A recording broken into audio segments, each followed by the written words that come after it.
Blood, fire, hail, and darkness, Parshat Vaera stages an epic drama with astonishing force, exposing Egypt's power as spectacle, like the Wizard of Oz behind the curtain. This week's Parsha is where God confronts Egypt with miracles and plagues. Before he begins, God introduces himself, but not as we might expect. He tells Moshe to say something very specific to the Israelites. Not that he is all-powerful, not that he rules the universe, but that he is the God of Avraham, Yitzchak, and Yaakov. It's a strangely sober way to preface the pageantry of power that is about to begin, and it points us to the deeper questions that Parshat Vaera is asking. You're listening to Torah in 7, a podcast by Lubavitch International, where we explore the story behind the story in 7 minutes. First, a brief summary.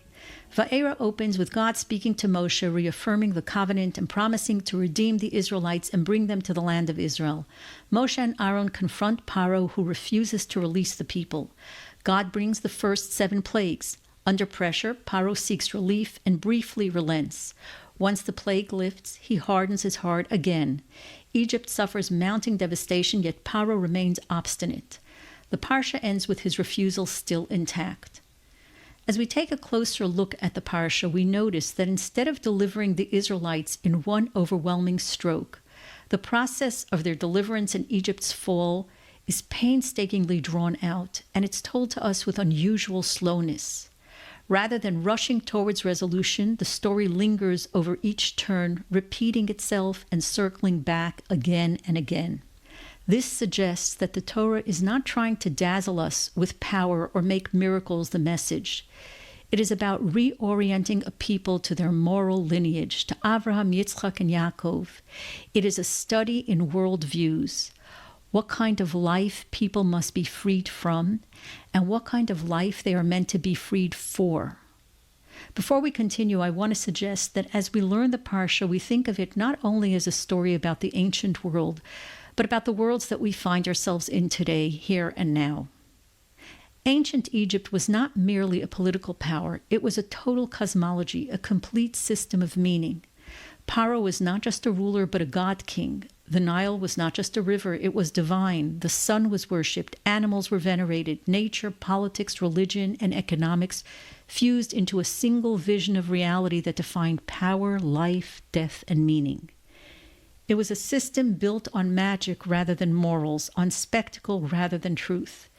The priests were magicians. Brutality was not a deviation, it was structural. The enslavement of the Israelites wasn't an aberration, it was Egypt functioning as it was designed to function. The famous Jewish journalist Vasily Grossman, writing about Soviet totalitarianism in his book Life and Fate, described how such systems operate. Totalitarianism does not demand belief, he wrote. It demands the surrender of the capacity to imagine another truth.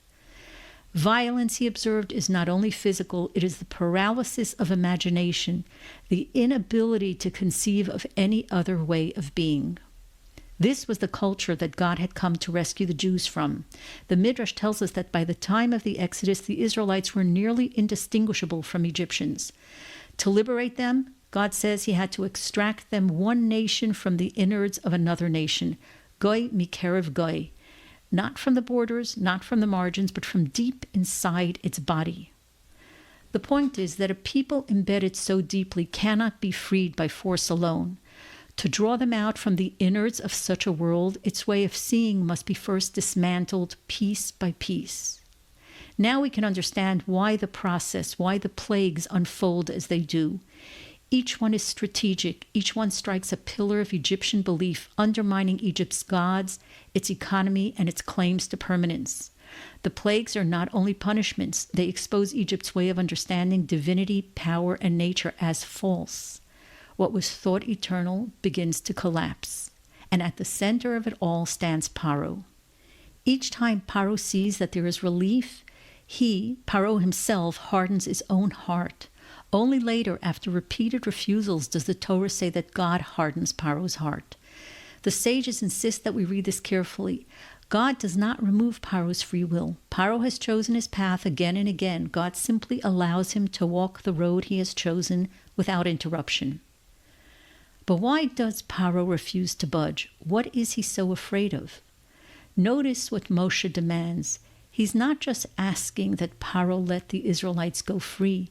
He's explicit about the reason for this demand. He tells Paro they must be free to go so that they can serve God.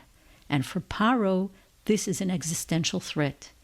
In Hasidic thought, Paro is the voice that allows no higher possibility, the voice that says this is all there is, nothing beyond it is permitted. To allow the Israelites to serve Hashem then would expose his false identity. So even as his world collapses, he clings to himself and allows Egypt to fall together with him. Freedom, Parshat Vaera teaches us, is not only release from oppression, it is the slow dismantling of an illusion. And not everyone survives it. Paro did not, Egypt could not, but a people who still carry another memory, another covenant, another way of imagining life can be drawn out, goy mikerev goy, from the very heart of what is collapsing. Not every Egypt announces itself with such drama. Some worlds persist because they still function. They reward us, they organize us, or they give us a sense of control, but they no longer nourish what makes us fully human. Still, we continue to live inside them long after that loss. We adapt, we explain them away, we tell ourselves there's no alternative. Parshat Vaera challenges us to ask not about ancient empires, but about our own lives. What would it take to be drawn out of a worldview that no longer sustains us? To let go of attachments or ways of seeing things that once seemed to make sense but no longer do.